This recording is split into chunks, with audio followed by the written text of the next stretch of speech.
Iya, betul. Jadi gini Mas Hendra, tanpa kita tahu siapakah diri kita yang sebenarnya, jatuhnya labil terus, Mas. Jatuhnya pasti tergantung sama segala sesuatu. Itu dibuka di materi Abundant Revolution, Mas. Bab pertama, siapakah dirimu? Itu dikupas tuntas di situ. Dirimu adalah ruhnya, percikan cahaya ruhnya, bagian dari dirinya yang tanpa batas dan berkelimpahan. Pendalamannya lebih dalam lagi tuh kalau di materi. Jadi ketika kita kuat di bab satu tentang siapa diri kita, sejujurnya kita udah nggak perlu orang lain, udah nggak perlu pelatihan Abundant Revolution, udah nggak perlu WhatsApp TVB ngobrol apa segala, udah nggak perlu tuh Mas. Yang kita butuhin apa Mas Hendra? Kita cuma butuh diam, hening, duduk, dan tenang, dan ngobrol ke dalam. Jadi rumusannya, ketika pikiran kamu diam, ya, kecerdasan semesta tanpa batas itu muncul Mas naik memberikan intuisi dan solusi. Tapi ketika Hmm. pikiran kita rame, khawatir, takut, cemas, bingung, wah, semua rame, itu kecerdasan semesta tanpa batas yang memberikan solusi segalanya, itu masuk ke dalam. Nggak kerasa, nggak kelihatan. Jadi, solusi atas segala hal, kalau kita ngadepin segala sesuatu, boleh nggak pause dulu sebentar? Kasih jeda, diem dulu. Pause, diem. Diem dulu sebentar. Gitu. Ngobrol ke dalam, cek ke dalam ketika ada realitas yang nggak enak, tunggu, tunggu, tunggu. Ini pesannya apa ya? Kenapa ya ada kejadian ini? Ini pesannya apa? Pesan semestanya apa? Semesta mau ngobrol apa sama aku? Pesannya apa gitu. Iya, Kalau ya. aku biasanya gitu sih, Mas. Kalau Jadi hari-hari itu jadi kayak seni gitu loh. Seni dalam lifestyle menerima dan melepas. iya, iya, iya. Ya, Ini andai kata semua teman-teman bisa menerapkan apa yang disampaikan TVB, nggak ada ya problem hidup itu semuanya ringan, enteng gitu ya. nggak ada, Mas. Nggak ada. Oke, Kita sahabat cuma tinggal semua berbagi cinta aja terus. dimanapun. Dari kejadian anak saya kecelakaan di Mesir itu, dia tertabrak mobil. Alhamdulillah, Allah ingin memberikan pesan sama saya. Pelajaran kehidupan, kuliah kehidupan selama di Mesir, salah satunya kuliah bareng TVB juga. Hmm, hmm. Gitu. Alhamdulillah anak saya sekarang sudah baik, sudah semuanya sudah normal ingatan, meskipun operasi kepala juga semuanya sudah baik. Bahkan mungkin saya katakan lebih cerdas lagi dari sebelumnya, insya Allah. Alhamdulillah. Iya. Alhamdulillah.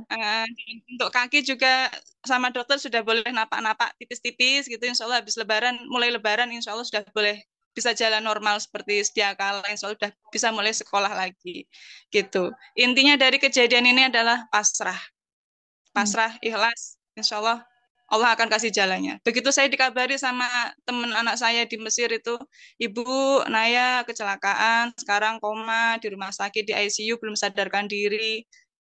Saya cuma satu yang saya katakan dalam hati, oh dia itu koma, berarti dia masih hidup. Terima kasih Tuhan. Itu yang saya katakan dalam hati, Oke, terima kasih Tuhan. oke. Masih diberi kesempatan anak saya untuk hidup. Itu saja udah syukur itu yang saya ucapkan dalam hati, terima kasih, saya pasrah ya Allah, saya pasrah, saya ikhlas. Pagi, besok paginya, sore, besok pagi saya kan dikasih tahu malam minggu ya, malam minggu terus minggu sore saya perjalanan dari Wonosobo ke Jakarta, saya ngebis sendiri. Saya ngebis sendiri karena posisi suami sudah di Jakarta. Sepanjang perjalanan dari Wonosobo sampai Jakarta sekitar berapa jam? Dari setengah 6 sore sampai sana jam 3 pagi.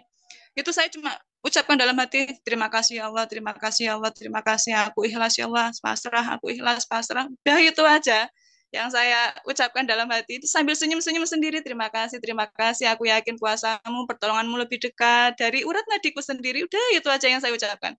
Dan Alhamdulillah memang betul, kuasa Tuhan luar biasa. Meskipun anak saya itu udah diberitakan sudah meninggal dunia awalnya. Alhamdulillah masih dikasih umur hingga saat ini. Terima kasih TVB, terima kasih. Kunci dari itu adalah semua pasrah, ikhlas, dan syukur. Itu Ya, aja. TVB, ini kan bahasa seorang ibu ya, Ya, perasaan ya. gitu ya. Mungkin TVB yang lebih memahami, mungkin bisa direspon sedikit gitu ya. Aduh, aku seneng banget ya dengar ceritanya Bu Zufia Tuniswa ini tentang kepasrahan gitu kan. Tidak semua orang kan bisa praktik pasrah itu gitu ya. Ya, Dan betul. mungkin nanti bisa digali lebih dalam oleh Teh Febi. Silakan Teh. Jadi gini Mas Hendra, awal Mbak Zufi itu masuk batch 4, situasinya anaknya masih di ruang ICCU, dan situasinya itu dari mulai mau dioperasi itu pending-pending terus gitu. Jadi ini sesuai dokter ngejadwalin, ini nggak dijalanin. Jadi waktu itu kondisinya Bu Zufi ini stres, bingung anak harus gimana, sementara anaknya kakinya udah kondisi yang menyedihkan gitu istilahnya. Nah, dalam situasi bingung, cemas, dan lain-lain, begitu juga bertabrakan dengan satu situasi prosedur di sana, di Mesir itu kayak bikin kesel Mbak Juvi gitu, kayak nggak profesional apa segala macam. Nah, ketika dia ikut kelas, lalu kita ceritakan kan siapa diri Mbak Zufi, siapa diri anaknya Mbak Zufi, yang udah sempurna dan lain-lain. Aku di situ jujur aja terharu, Mas. Tahu nggak, Mas, di kelas batch 4 itu, kita sampai ada satu sesi di terakhir, ingat nggak Mbak Zufi? Kita semua tuh berpuluh-puluh orang di kelas sending love. Oke. Ya, Mbak, ingat nggak? Ingat nggak, Mbak? Masih. Kita Ya. melakukan sending love buat anaknya Mbak Zufi di terakhir kelas. Iya, Dan iya, kita iya. quantum jamin waktu itu. Karena Mbak Zufinya resah gitu. Anak ini bisa nggak ya dibawa pulang ke Indonesia? Masih nggak gelap lah untuk pulang. Iya, Jangankan iya. untuk pulang. Mau kan kecelakaan kepalanya kan memang agak rusak. Bukan maksudnya ada terbelah apa gimana ya. Kakinya pun nggak support. Boro-boro pulang ngebayangin anaknya bisa duduk, bisa dibawa pesawat, itu gelap saat itu Mas Hendra. Nah, materi ini benar-benar membuat semangat buat Mbak Zufi karena ternyata Mbak Zufi bukan tubuh, bukan emosi, bukan pikiran.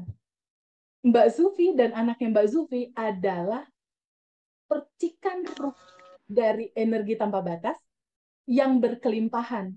Jalanin aja itu kacamata kuda, abaikan realita deh. Sebulan deh, kalau yang kisahnya Bu Ira itu 2 minggu dia langsung project-project masuk sebanyak 4 yang tadinya nggak kepikir. Iya, iya. Lalu anak-anaknya kerja 4 orang itu lalu kerja itu semua dengan menyenangkan gitu. Coba aja kacamata kuda dulu, jalanin semua tools yang dikirimin sama tim di dalam daily rutin. Hari pertama, kedua, ketiga, keempat, kelima, selama 30 hari. Lakukan itu. Tapi ada satu kunci yang unik, Mas Hendra. Hmm, hmm, Kunci yang uniknya tuh gini. Dalam kehidupan kita, kayak Mas Hendra, Mbak Devi, Mbak Zulfi, Mbak Ainur, dan teman-teman semua, kita kan dalam hidup ini terkoneksi sama banyak orang ya. Kayak misalnya ada ayah kita pernah ada luka batin apa gitu kan, misalnya pernah dipukul atau apalah, dikerasin, lalu sama ibu kita, lalu ada uak, bibi, mertua, atau sama teman-teman mantan pacar gitu misal, atau sama sesuatu yang lain, kita kan berinteraksi sama banyak orang ya. Nah, ada satu fenomena yang lucu Mas Hendra.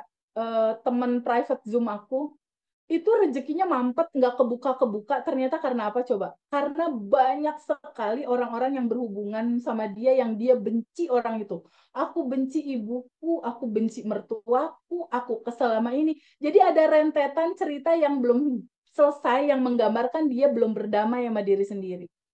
Lalu waktu itu aku kasih tugas. Tugasnya adalah buat list. Ini buat teman-teman boleh dicoba ya. Buat list nama siapa aja orang-orang yang membuat kamu marah, kecewa, bingung, resah, takut. Bikin listnya. Dan itu jadi PR juga tuh buat alumni Mas Hendra. Ya, Mbak Zufi. Kan ada pengumuman di grup ya. Bikin list ya. Bikin list siapa aja orang-orang yang kamu sebel, kesel, belum kamu maafkan istilahnya, orang-orang yang menimbulkan ketakutan, keresahan kamu sehingga kamu benci dia, itu di list semua namanya. Anggaplah ada 15 nama. Nah, substansi inti untuk menuju kelimpahan, salah satunya memaafkan mereka semua, Mas Hendra. iya, iya, iya, iya. Maafin semua orang dalam perjalanan hidupmu. Kenapa harus dimaafin? Bukannya mereka cuma tukang pos ya, Mas, Iya, yang iya, iya. mengantarkan pesan kepada kita. Ketika kita kesal sama dia, bukankah dia adalah layar kehidupan yang dipantulkan dari data di laptop kita? Kalau data di laptop kita senyum, di layar senyum. Hmm, Kalau di laptop kita cemberut, nangis, di layar nangis. Jadi gambar di layar ini datangnya dari mana? dari dalam lah. dari dalam diri kita sendiri. Jadi sebenarnya kita itu lagi marah sama mereka atau kita lagi ketemu sama bagasi emosi kita sendiri. Mereka itu hanya tukang pos. Nah, setelah treatment memaafkan orang-orang ini, pertama maafin, lalu kita juga minta maaf. Aku memaafkan semua cerita kisah kamu berkomunikasi sama aku maafkan, dan aku juga minta maaf. Dan setelah itu tutup dengan sending love.